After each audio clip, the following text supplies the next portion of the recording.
Oi, gente! Estamos aí começando mais um Forsetcast. Esse mês muito especial é o mês de setembro e vamos comemorar, vamos abordar o tema do Setembro Amarelo. Hoje em dia a gente sabe o quão desafiador está viver nesse mundo de hoje. Então, uma sociedade que nos acelera o tempo todo, que nos cobra conhecimento, que nos cobra atualização, que nos cobra entregas. E a gente se sente muitas vezes numa sobrecarga, né? Numa autopressão, numa autocobrança. E a Forset, neste mês, quer trazer uma profissional para nos falar sobre isso, né? A importância de você se cuidar, a importância de você se conhecer, a importância do pedir ajuda, o quanto nós somos autorresponsáveis por nossa saúde mental.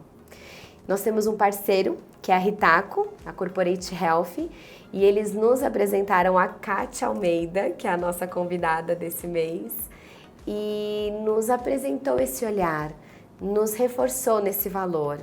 Então, esse podcast a gente vai falar sobre ansiedade com a Ká, e a ideia é a Ká, psicóloga, nos trazendo esse conhecimento em que ela tem, que ela trabalha, que ela se desenvolve para transformar um pouquinho mais da nossa vida. Muito obrigada, Michele. É um prazer estar aqui, né, mais uma vez com vocês e poder falar de saúde mental, que é tão importante aí a gente levar informação, né, e que é uma informação que muitas vezes não chega para todos, né, e através de canais como esse é algo possível. Então, muito obrigada.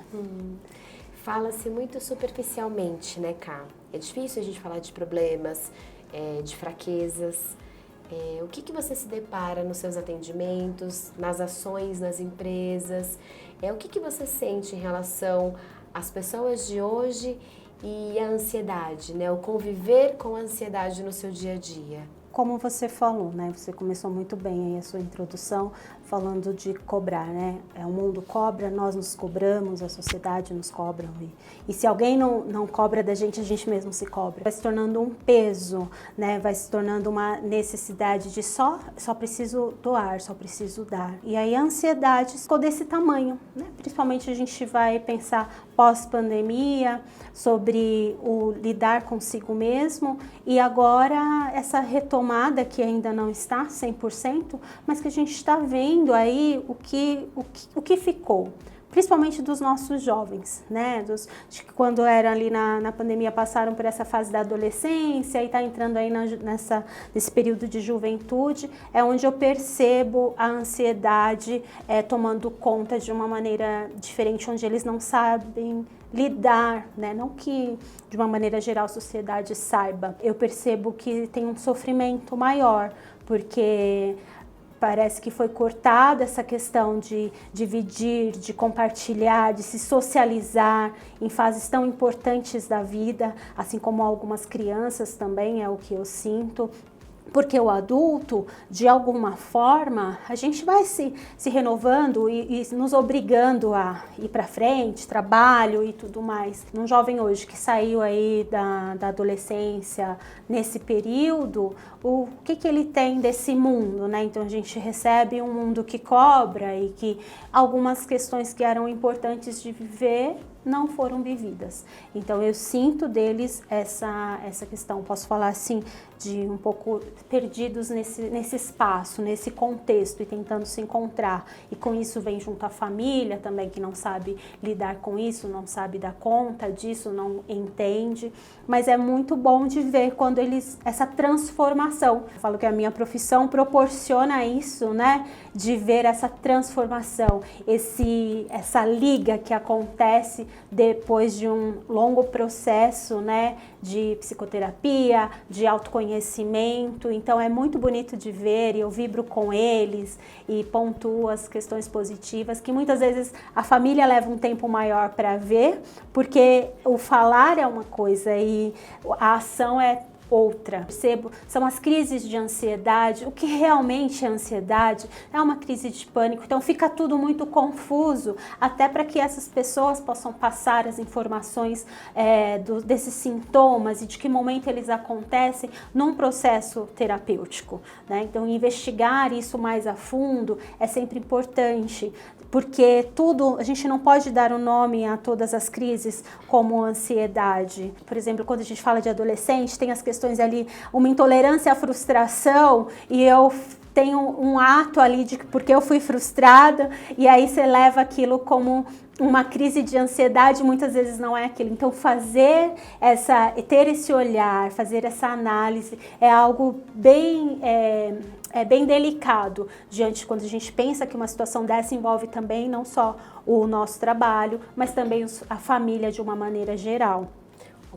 E assim, se fosse pra gente falar de dicas em como você se perceber que você não está bem, podendo ser uma crise, podendo ser algum início até de um transtorno, como que a gente poderia falar de sintomas? Tanto para eu me policiar e perceber que podem ser gatilhos, que pode me deixar assim, como eu posso identificar no outro, para que a gente consiga falar para o nosso público isso. Então, como que eu posso me cuidar diante dessa sociedade que existe, que eu não consigo mudar esse externo?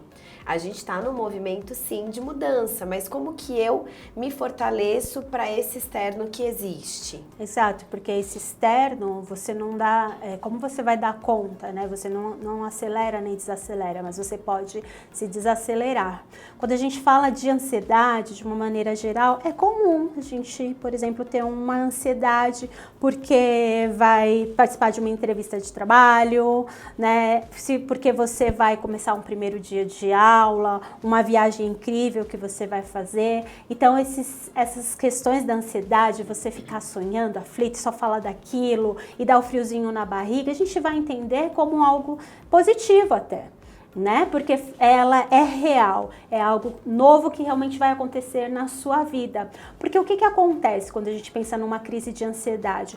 O corpo todo se prepara para algo muito ruim.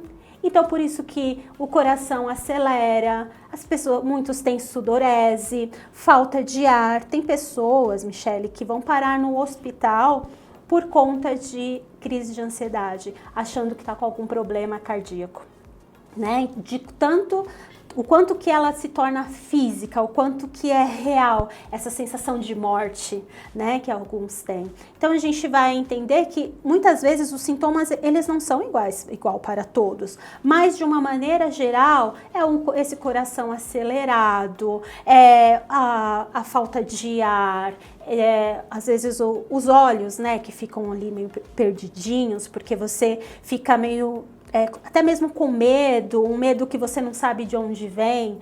Algumas pessoas acordam num sono profundo e de repente há relato de que acordou e o coração está acelerado e de repente vem aquela crise, aquele medo, aquela angústia e não tem um motivo aparente, né? Então quando você começa a entender que a situação já está um pouquinho fora de controle, que é muito diferente de situações positivas, né? Então amanhã é final de semana, vou fazer alguma coisa legal, divertida, estou ansiosa para que isso aconteça. Então a gente vai entender que essa ansiedade é natural e está tudo bem, que é muito diferente de uma crise de ansiedade, né? Então ficar atentos a como estão esses sintomas, o que realmente você está entendendo como crise, qual a frequência disso, ocorreu algum evento no seu dia que trouxe essa situação, né? Então, às vezes até qual foi o gatilho ou aparentemente não houve gatilho algum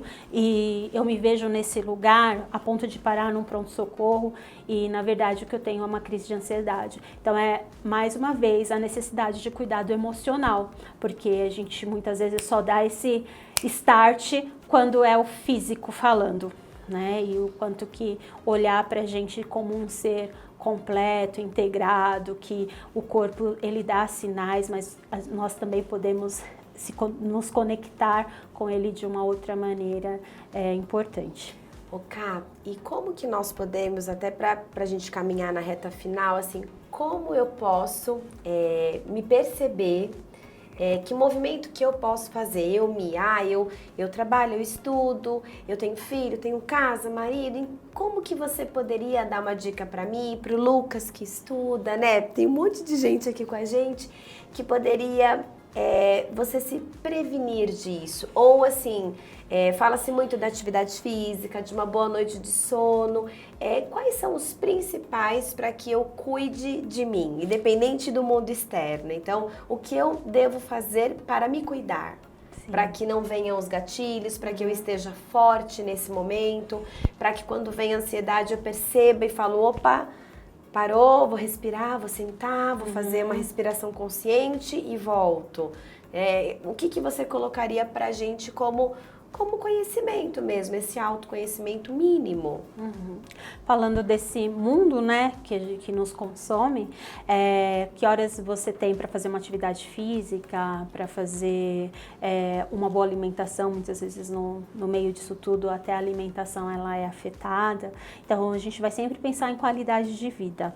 É importante que cada um faça essa autoanálise, porque eu tenho um estilo de vida, um ritmo de vida, você tem outro, mas dentro dessas diferenças, o que dá pra gente buscar? Então, a Michelle dentro do estilo de vida dela, eu dentro do meu, o Lucas no dele, e assim por diante.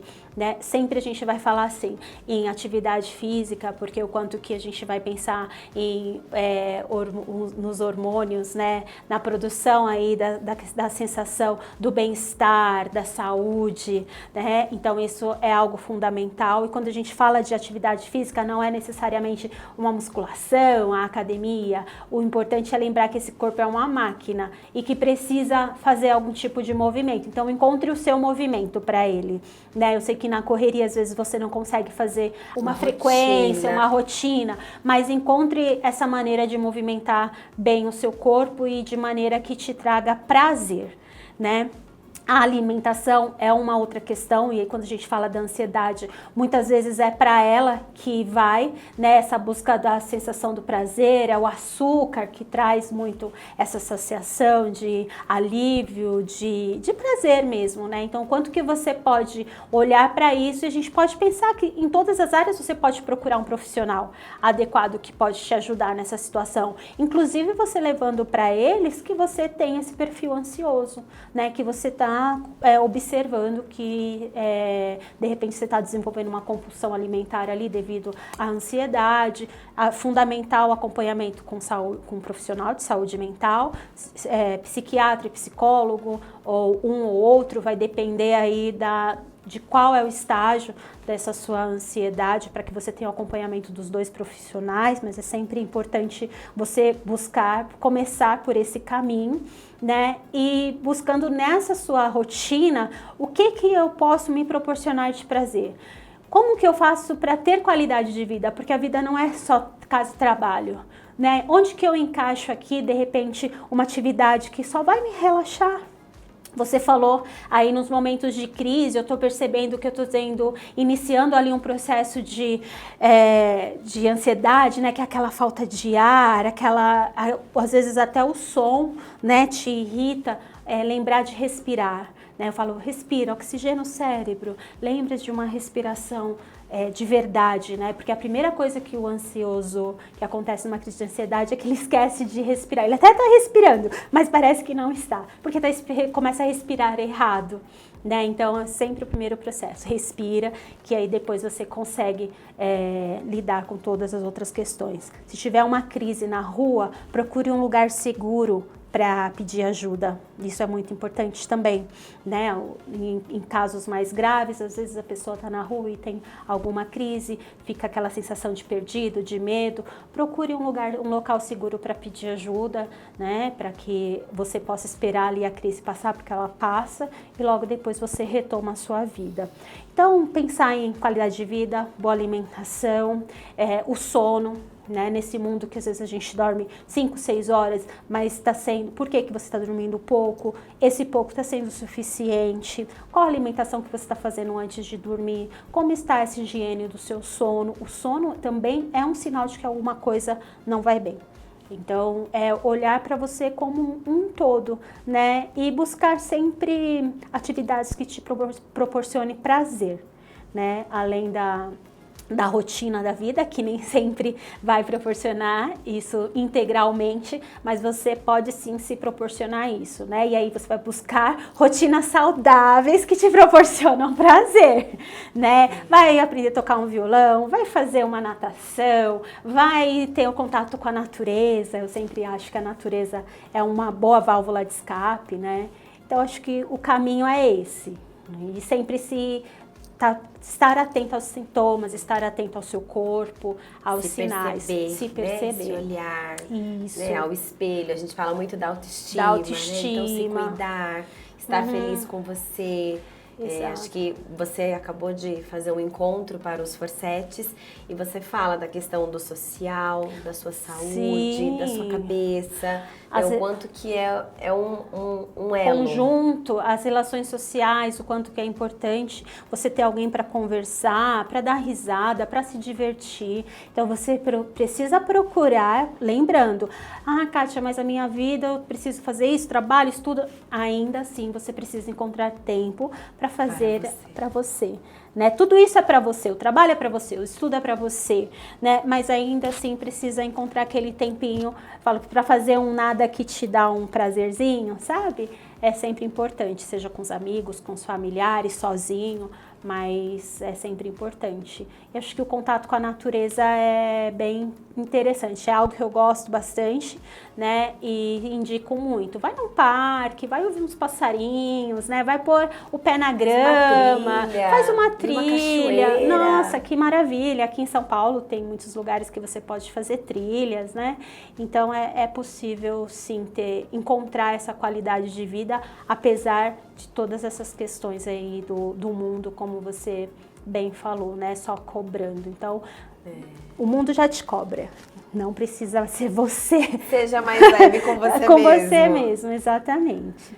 Ká, assim, se a gente fosse falar de um encerramento, né? Qual que seria a mensagem que você colocaria para as pessoas que vivem no mundo de hoje em relação a esse autocuidado da saúde mental, assim? O que você diria para as pessoas? O que eu diria é que todos nós somos desse tempo, né, independente das gerações, porque todos nós estamos aqui agora. Partindo disso, de que maneira eu posso viver melhor com esse mundo. E eu não mudo o mundo em si, mas eu posso melhorar o meu mundo, né? Então, o seu mundo é o que acontece ao redor, são seus familiares, seus amigos, sua rotina. E quando você tem uma transformação nesse mundo e dentro desse mundo, automaticamente você está se encontrando e contribuindo para esse mundo de uma maneira global, né? Então, você pode também buscar no outro, né? Se doar para o outro também é uma boa atividade aí quando a gente pensa da saúde mental. Então, o que fica de mensagem é isso, olhe para o seu mundo, o que você pode fazer por ele, lembrando que você faz parte dele, fazendo o melhor por ele, automaticamente você também está fazendo por você. Sempre lembrar que para eu doar, para que eu possa me doar, eu preciso estar bem. Então, autocuidado, autodisciplina, né? Então, se conhecer, se amar, se cuidar, e aí sim eu consigo passar isso para o outro. E às vezes o contrário, algumas pessoas só funcionam com o contrário, é do externo para o interno. Obrigada. Muito obrigada. Obrigada pelas palavras, pela troca. Acho que por nos dar essa paz que a gente precisa às vezes, parar tudo que a gente está fazendo, né, no ambiente corporativo, para refletir sobre um tema, né, refletir sobre algo que muitas vezes a gente não percebe que é tão fundamental para que a gente consiga trabalhar, estudar, né, dar conta da dinâmica, mas que no fundo é crucial para a gente fazer isso bem. E ser feliz conosco, né? Ser uma pessoa que se sinta bem. Com certeza, né? E a vida é agora, né? O mundo é agora, então tem que se cuidar a partir de agora. Obrigada, Ká. Obrigada. Gente, obrigada. A gente fez mais um Forsetcast. Espero que vocês tenham gostado e logo mais tem mais. Até já.